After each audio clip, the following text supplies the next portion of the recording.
Ever wondered which arcs in the world of Bleach truly left a lasting impact? Not just on the story, but on the sheer number of fallen souls. Ichigo Kurosaki's journey is filled with battles, um, but some are far more brutal than others. Let's dive into the arcs where the stakes were highest and the losses were devastating. Bleach, a cornerstone of shonen anime, wasn't afraid to raise the tension uh, with permanent consequences. Was While modern series often shy away from major character deaths, Taikubo consistently delivered impactful losses, making even the villains memorable. Some arcs were more forgiving, while others were a relentless uh, gauntlet of tragedy. Um, uh, the Soul Society arc, a beloved classic, kicks things off. It's where the core cast truly comes into their own, forging bonds and rivalries that define the series. Despite the intense battles, however, no major characters actually fall that for.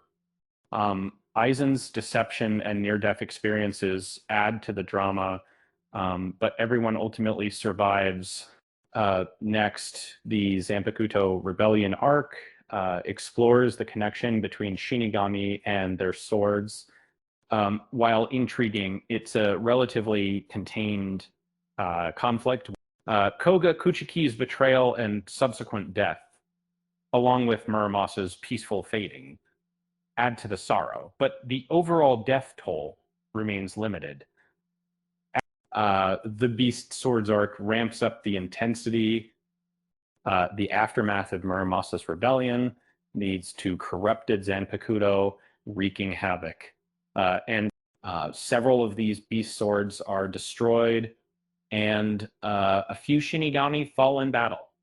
Kirikaze's power forces a difficult sacrifice, but the arc still feels contained compared to later conflicts. The Lost Substitute Shinigami arc, or Fullbring arc, is a divisive entry.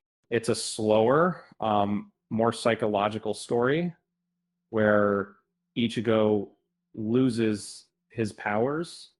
And despite the shift in tone, several key characters meet their end. Shukuro Tsukishima, Ryuko Kutsuzawa, and others fall in battle, marking a turning point in the series. The Agent of the Shinigami arc, the very beginning of Ichigo's journey, introduces the world of Hollows and Soul Reapers, while focused on establishing the basics. It still features casualties, primarily humans becoming plus ghosts. These deaths, though not as dramatic as later battles, contribute to the overall sense of danger. The Bound arc sees a new threat emerge: immortal beings consuming souls. Yoshino Soma and Maki Ichinose are major casualties, and Jin Korea's death marks the end of the Bount race. Despite some strong moments, the arc feels somewhat isolated from the larger narrative.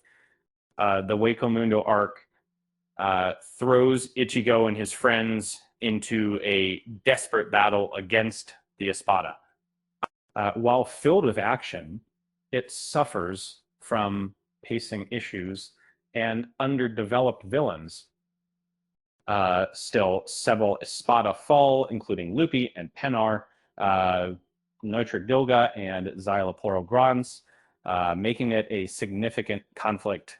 The Erikar arc escalates the conflict, introducing even more powerful enemies.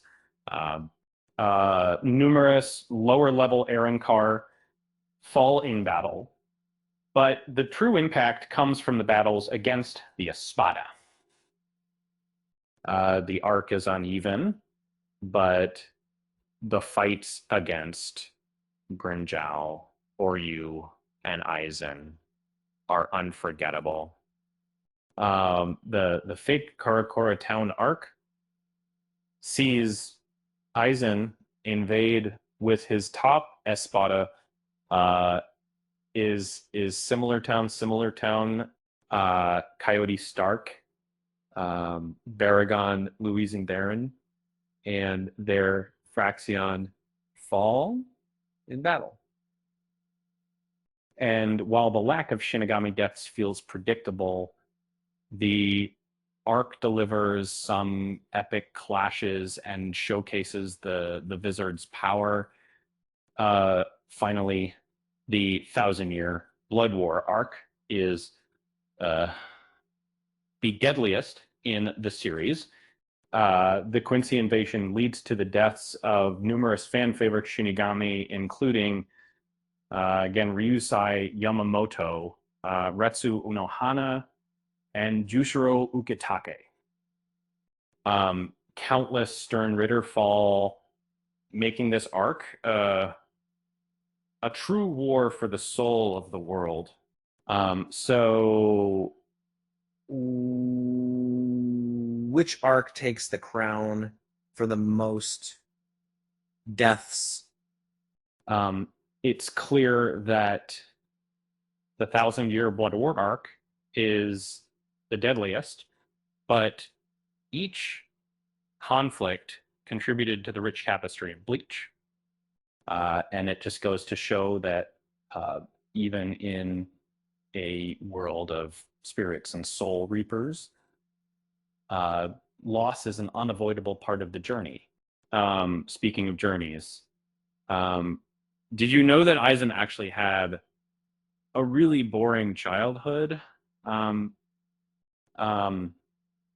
Yeah, it's true.